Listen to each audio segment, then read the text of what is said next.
ओम नमो भगवते वासुदेवाय। जय जगन्नाथ। दर्शक बंधु, आमे जितेबाला पूजा करिथाउ प्रत्येक दिन आमर पूजा घरे किछि नियम को पाली थाउ।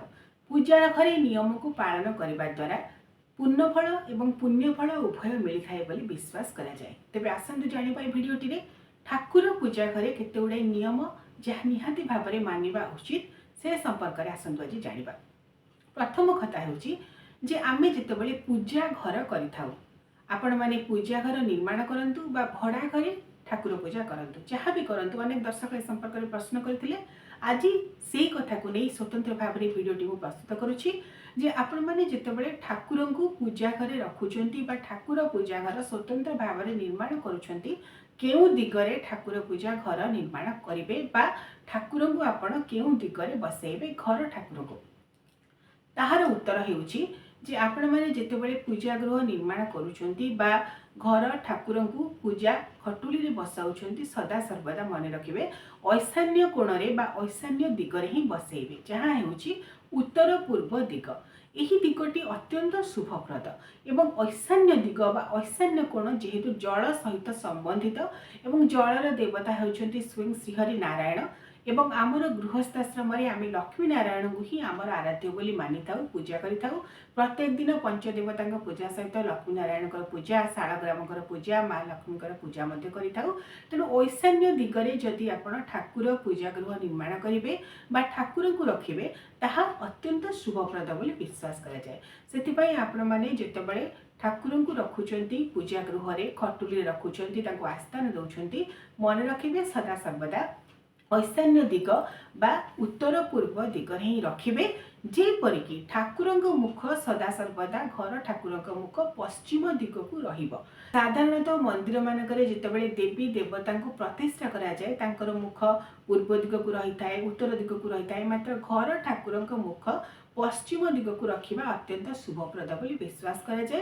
कारण घर ठाकुर मुख जदि पश्चिम दिग को रहे, आपण जितेबाला पूजा करेंगे आसन में बसी आपण मुख पूर्व दिग को रहिबो, जहाँ अत्यंत शुभप्रद और पुण्य फलदायी बोली विश्वास करा जाए।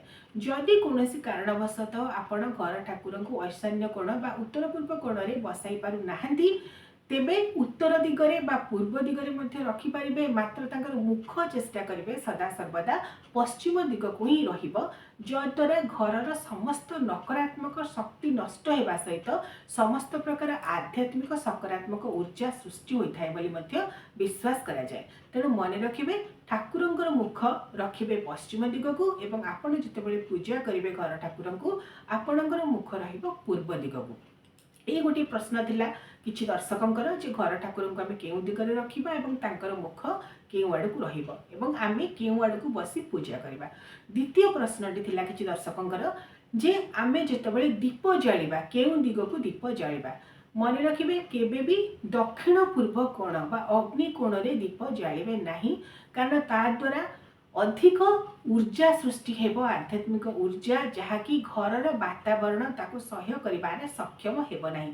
सेथिपई मंदिर मानकरे बा जेउठारे विराट बड़ बड़ यज्ञ हेउची सेही स्थान मानकरे केवल दक्षिण पूर्व कोण बा आग्नेय कोण रे दीप जला जाय थाए बा यज्ञ कुंड प्रतिष्ठा करा जाय थाए, अग्नि को आवाहन करी पूजा करा जाय, विशेष पूजा। मात्र घर मानकरे जितेबाला आमे प्रत्येक दिन दीप जालुछे बा स्वतंत्र पूजा मानकरे दीप जालुछे, मन रखिबे दीपर मुख मध्य सही उत्तर दिग को बा पूर्व दिग को बा उत्तर पूर्व दिग ईशान्य दिग को ही रखिबे, जद्वारा पूजार पूर्ण फल आपण माने प्राप्त होई परिबे। दक्षिण दिग बा दक्षिण पूर्व दिग आग्नेय कोण रे दीप को रखिबे नाही बा दीप को जालिबे नाही। एमितिरे मध्य कहा जाय थाए जे आमे जितेबाला देव कार्य करिथाउ सदा सर्वदा दीपर मुख उत्तर पूर्व उत्तर बा पूर्व दिग को रहिबा शुभप्रद।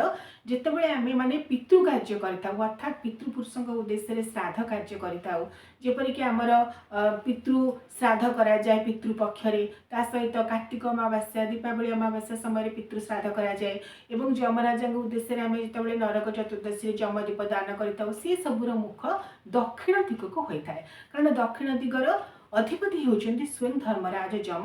ସେଥିପାଇଁ ତାଙ୍କ ଉଦ୍ଦେଶ୍ୟରେ ଦକ୍ଷିଣ ଦିଗକୁ ଦୀପଦାନ କରାଯାଏ। ଅନ୍ୟ ସମୟରେ ଯେତେ ସବୁ ଦେବ କାର୍ଯ୍ୟ, ଶୁଭ କାର୍ଯ୍ୟ, ମାଙ୍ଗଳିକ କାର୍ଯ୍ୟ, ସେ ସମୟରେ ଦୀପ ଆପଣ ଉତ୍ତର ପୂର୍ବ, ଉତ୍ତର କିମ୍ବା ପୂର୍ବ ଦିଗକୁ ହିଁ ଦେବାଟା ଉଚିତ। ଆଉ ଜଣେ ଦର୍ଶକ ପ୍ରଶ୍ନ କରିଥିଲେ ଯେ ଯଦି ଆମେ ସ୍ୱତନ୍ତ୍ର ଭାବରେ ପୂଜା ଗୃହ ନିର୍ମାଣ କରିପାରିବା ନାହିଁ ବା ସ୍ୱତନ୍ତ୍ର ଭାବରେ ଠାକୁରଙ୍କୁ ଖଟୁଲିରେ ରଖିପାରିବା ନାହିଁ, ତେବେ କିପରି ଭାବରେ ପୂଜା କରିବା, ଥାକରେ ବା ଆଲମିରାରେ ରଖି ପୂଜା କରିପାରିବା ନା ନାହିଁ? ଇଏ ଗୋଟିଏ ସୁନ୍ଦର ପ୍ରଶ୍ନ, କାରଣ ସମସ୍ତଙ୍କ ଘରେ ସ୍ୱତନ୍ତ୍ର ଖଟୁଲି ରଖି ପୂଜା କରିବା ପାଇଁ ସ୍ଥାନ ନଥାଏ ଏବଂ ସମସ୍ତେ ମଧ୍ୟ ସ୍ୱତନ୍ତ୍ର ଭାବରେ ପୂଜା ଗୃହ ନିର୍ମାଣ କରିପାରନ୍ତି ନାହିଁ। ତେବେ ଠାକୁର ପୂଜା ତ ଯେମିତି ହେଲେ କରିବେ, କାରଣ ପ୍ରତ୍ୟେକ ଦିନ ଠାକୁର ପୂଜା କରିବା ନିହାତି ଭାବରେ ନିଜ ପାଇଁ, ନିଜ ପରିବାର ପାଇଁ ଅତ୍ୟନ୍ତ ମଙ୍ଗଳପ୍ରଦ ସାବ୍ୟସ୍ତ ହୋଇଥାଏ। ସେଥିପାଇଁ ଯଦି ଆପଣଙ୍କର ସ୍ୱତନ୍ତ୍ର ପୂଜା ଗୃହ ନାହିଁ ବା ସ୍ୱତନ୍ତ୍ର ଭାବରେ ଆପଣ ଖଟୁଲି ରଖି ପୂଜା କରିପାରୁନାହାନ୍ତି, ଆପଣମାନେ ଥାକରେ ରଖିପାରିବେ, କିଛି ଅସୁବିଧା ନାହିଁ। ମାତ୍ର ତାଙ୍କର ମୁଖ ମଧ୍ୟ ଚେଷ୍ଟା କରିବେ ଯେପରି ଭାବରେ ଐଶାନ୍ୟ ଦିଗ, ଯେପରି ଭାବରେ ମୁଁ କହିଲି ଐଶାନ୍ୟ ଦିଗ ଅର୍ଥାତ୍ ଉତ୍ତର ପୂର୍ବ ଦିଗ ବା ଉତ୍ତର ଦିଗ ବା ପୂର୍ବ ଦିଗକୁ ହିଁ ତାଙ୍କୁ ବସାଇବେ। ମାତ୍ର ଚେଷ୍ଟା କରିବେ ଯେପରି ଭାବରେ ତାଙ୍କୁ ଐଶାନ୍ୟ ଦିଗ ବା ଉତ୍ତର ପୂର୍ବ ଦିଗ ବା ଉତ୍ତର ଦିଗ ବା ପୂର୍ବ ଦିଗରେ ହିଁ ବସାଇବେ, ଯେପରିକି ତାଙ୍କର ମୁଖ ମଧ୍ୟ ପଶ୍ଚିମ ଦିଗକୁ ହିଁ ରହିବ। କାରଣ ଘର ଠାକୁରଙ୍କ ମୁଖ ସଦା ସର୍ବଦା ଚେଷ୍ଟା କରିବେ ଆପଣ ପଶ୍ଚିମ ଦିଗକୁ ରଖିବା ପାଇଁ, ଯଦ୍ୱାରା ଆପଣ ଯେତେବେଳେ ବସି ପୂଜା କରିବେ ଆପଣଙ୍କର ମୁଖ ପୂର୍ବ ଦିଗକୁ ହିଁ ରହିବ। ତେଣୁ ଆପଣ ଯେଉଁ ବିଧିରେ ବି ପୂଜା କରନ୍ତୁ, ଯେଉଁଠାରେ ବି ରଖିକି ପୂଜା କରନ୍ତୁ, କାରଣ ଘରେ ସମସ୍ତଙ୍କର ସୁବିଧା ନଥାଏ, ସ୍ଥାନର ଅଭାବ ଥାଏ, ଆପଣମାନେ ରଖିପାରିବେ। ଅନେକ ଭିଡ଼ିଓ ମାନଙ୍କରେ ମୁଁ ଦେଖିଥିଲି ଅନେକ ବ୍ୟକ୍ତି କହିଛନ୍ତି ଥାକରେ ରଖିବା ଉଚିତ ନୁହେଁ, ଆଲମିରାରେ ଉଚିତ ନୁହେଁ, କିନ୍ତୁ ପ୍ରାକ୍ଟିକାଲି ତାହା ସମସ୍ତଙ୍କ ପାଇଁ ସମ୍ଭବପର ନୁହେଁ। କାରଣ ସମସ୍ତଙ୍କର ଯେ ସ୍ଥାନ ରହିଛି, ସମସ୍ତେ ଯେ ସ୍ୱତନ୍ତ୍ର ଭାବରେ ପୂଜା ଗୃହ ନିର୍ମାଣ କରିପାରିବେ, ସମସ୍ତଙ୍କ ଘରେ ଯେ ଜାଗା ଅଛି, ସେମିତି କିଛି ନାହିଁ। ତେଣୁ ଆମେ କିନ୍ତୁ ଠାକୁର ପୂଜା ଛାଡ଼ିବା ନାହିଁ, କାରଣ ପ୍ରତ୍ୟେକ ଦୈନନ୍ଦିନ ଜୀବନରେ ନିହାତି ଭାବରେ ଆପଣ ପୂଜା କରନ୍ତୁ, ଅଳ୍ପ ସମୟ ପୂଜା କରନ୍ତୁ, ବେଶୀ ସମୟ ପୂଜା କରନ୍ତୁ, କିନ୍ତୁ ନିହାତି ଭାବରେ ଠାକୁର ପୂଜା କରନ୍ତୁ ଏବଂ ତାଙ୍କୁ ମଧ୍ୟ ମନ ମଧ୍ୟରେ ସ୍ମରଣ କରନ୍ତୁ। କାରଣ ମଣିଷ ଯେତେବେଳେ ଏ ସଂସାର ଜଞ୍ଜାଳଗ୍ରସ୍ତ ସଂସାରରେ ରହିଛି, ପରବ୍ରହ୍ମ ପରମେଶ୍ୱରଙ୍କୁ ସ୍ମରଣ କରି ତାଙ୍କର ଅନନ୍ତ ଅସୀମିତ ଶକ୍ତିକୁ ବିଭିନ୍ନ ପ୍ରକାର ସଗୁଣ ଦେବଦେବୀଙ୍କ ମାଧ୍ୟମରେ ହିଁ ରୂପାନ୍ତରିତ କରିବା ପାଇଁ ଆବାହନ କରିଥାଏ, ପୂଜା କରିଥାଏ, ତାଙ୍କର କୃପା ପ୍ରାପ୍ତି କରିବା ପାଇଁ। ତେଣୁ ନିହାତି ଭାବରେ ଆପଣ ପ୍ରତ୍ୟେକ ଦିନ ଠାକୁର ପୂଜା କରନ୍ତୁ। ବାକି ଆପଣଙ୍କର ସୁବିଧା, ଆପଣଙ୍କର ସାମର୍ଥ୍ୟ ଅନୁଯାୟୀ ଆପଣମାନେ ପୂଜା କରନ୍ତୁ, କିନ୍ତୁ ନିହାତି ଭାବରେ ପୂଜା କରିବାଟା ଉଚିତ। ତେଣୁ ପୂଜା କରିବା ଯେହେତୁ ନିହାତି ଜରୁରୀ, ଆପଣମାନେ ଆପଣଙ୍କ ସୁବିଧା ଅନୁସାରେ ନିହାତି ଭାବରେ ପୂଜା କରନ୍ତୁ। ଥାକରେ ବା ଆଲମିରାରେ ରଖିପାରିବେ, ସ୍ୱତନ୍ତ୍ର ପୂଜା ସ୍ଥାନ ମଧ୍ୟ ନିର୍ମାଣ କରିପାରିବେ, ସ୍ୱତନ୍ତ୍ର ପୂଜା ଖଟୁଳି ଯାହାକି କାଠରେ ନିର୍ମାଣ କରିବା ଅତ୍ୟନ୍ତ ଶୁଭପ୍ରଦ। ଜଣେ ମୋତେ ପ୍ରଶ୍ନ କରିଥିଲେ କେଉଁ ଖଟୁଳିରେ ଆମେ ଠାକୁରଙ୍କୁ ରଖି ପୂଜା କରିବା ଉଚିତ। ଦୁଇ ପ୍ରକାର ନିୟମ ରହିଛି, ଗୋଟିଏ ହେଉଛି କାଠରେ ନିର୍ମିତ ଖଟୁଳି ବା ଆପଣଙ୍କର ମାର୍ବଲ, ଧଳା ମାର୍ବଲରେ ନିର୍ମିତ ହୋଇଥିବା ଆସ୍ଥାନ। ଏହି ଦୁଇଟି ଖଟୁଳିରେ ଆପଣମାନେ ଠାକୁରଙ୍କୁ ରଖି ପ୍ରତ୍ୟେକ ଦିନ ପୂଜା କରିପାରିବେ। ଆଶା କରୁଛି ଏ ଭିଡ଼ିଓଟି ଆପଣମାନଙ୍କୁ ଭଲ ଲାଗିଥିବ। ଆଉ କ'ଣ ଜାଣିବାକୁ ଚାହୁଁଛନ୍ତି ନିଶ୍ଚିତ ଭାବରେ କମେଣ୍ଟ କରିବେ। ପରବର୍ତ୍ତୀ ଭିଡ଼ିଓରେ ମୁଁ ତାର ଉତ୍ତର ଦେବାକୁ ନିହାତି ଚେଷ୍ଟା କରିବି। ଓମ୍ ନମୋ ଲକ୍ଷ୍ମୀ ନାରାୟଣ।